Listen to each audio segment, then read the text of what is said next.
तो hello Pokemon fans, कैसे हो आप सभी लोग। Welcome back to the another video guys. मुझे माफ़ कर देना कि बहुत टाइम से एग्जाम की वजह से मैं कोई भी वीडियो नहीं डाल पाया हूँ, बट कोई बात नहीं, हम फिर से आ चुके हैं एक नया टॉपिक लेकर गाइस। तो चलिए वीडियो स्टार्ट करने से पहले मैं आपको एक इम्पोर्टेंट बात बताना चाहता हूँ guys. Pokemon Sun and Moon officially Hindi dub में आने वाला है, आप सबको पता ही होगा, बट मैं कह देता हूँ, रिमाइंडर कर देता हूँ कि 19 अगस्त मतलब कि रक्षाबंधन के टाइम से सोमवार से आने वाला है पोकेमॉन सन एंड मून। तो गाइस देखिए, हालांकि पोकेमॉन होराइजन्स तो अभी टेलीकास्ट होना ही बंद हो चुका है, हालांकि छोड़िए इस बात को, चलिए वीडियो को स्टार्ट करते हैं। Clemente Gear on!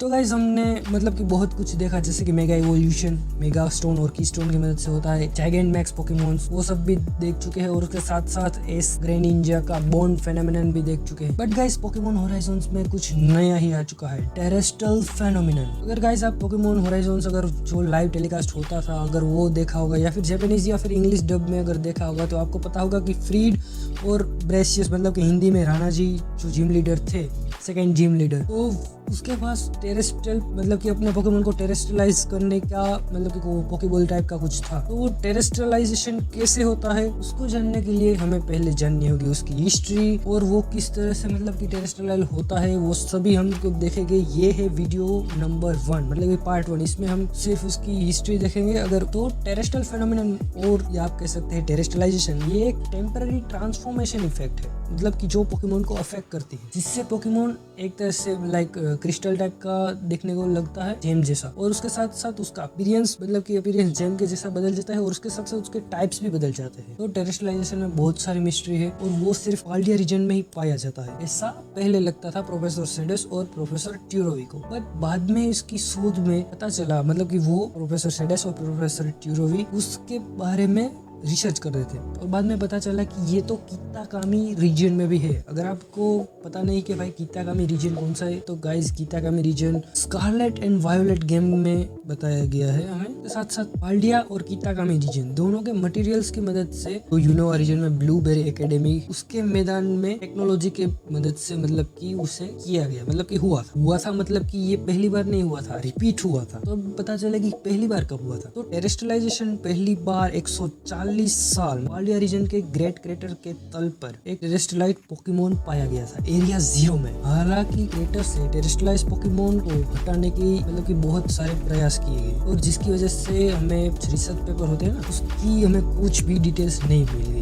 मैं 10 साल पहले, हालांकि 10 साल पहले मतलब कि मैंने कहा था कि भाई ये टेरेस्ट्रियलाइजेशन में जो किताकामी रीजन में हुआ था और पाल्डिया रीजन की मटेरियल्स की मदद से, तो वो किताकामी रीजन हमें स्कारलेट और वायलेट गेम में सबसे पहले दिखने को मिला। तो वो गेम के प्रोफेसर ने इन्वेस्टिगेशन स्टार्ट की, तो एरिया 0 में एक क्रिस्टल था, उसमें से एनर्जी निकल रही थी, और उसी एनर्जी की मदद से टेरा ओप्स को बनाया गया डायरेक्टर लेवल की मदद से। उसकी वजह से मतलब कि जो लोग थे वो एरिया 0 के बाहर से भी वो अपने पोकेमॉन को टेरेस्ट्रियलाइज कर सकते थे, और बाद में टेरा और को पाल्डिया लीग और नारंजा एकेडमी या फिर युवा एकेडमी में भी शेयर किया गया। और बाद में टेरेस्ट्रियल एनर्जी का उपयोग प्रोफेसर टाइम मशीन बनाने में करते थे, और उसकी वजह से वो पैराडॉक्स पोकेमॉन को लाते थे, मतलब कि एंशिएंट वाले, पास्ट वाले थे, और फ्यूचर के जो पोकेमॉन्स थे उसे। तो उसमें कौन से 2 पोकेमॉन थे वो मैं बताता हूँ, कोराइडोन और मिराइडोन, ये 2 पोकेमॉन थे, उसको लाया गया था टेरेस्ट्रियल एनर्जी की मदद से। और ग्लिमोरा की जो क्लिस्टरीय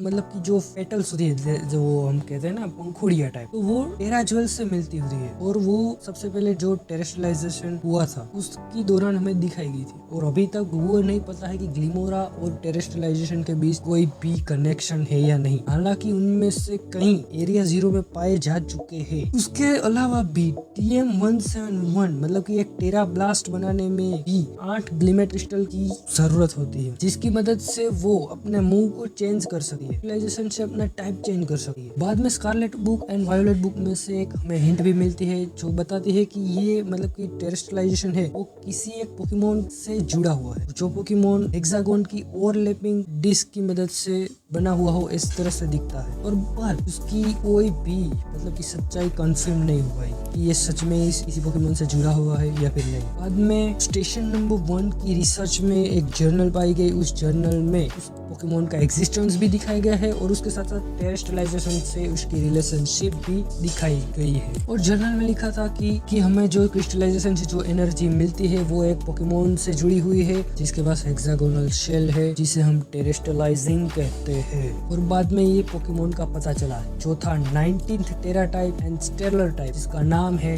टेरापोगस। हाँ, वही टेरापोगस जो कि लीको को प्रोटेक्ट करता है पेंडेंट की वजह से, जिसका नाम प्रोफेसर सेडेस और टीरोवी ने रखा था। तो गाइज ये थी टेरेस्ट्रलाइजेशन की हिस्ट्री। वैसे अगर आपको वीडियो अच्छा लगा हो तो कमेंट करना, नहीं लगा हो फिर भी कमेंट करना। तब तक के लिए बाय बाय।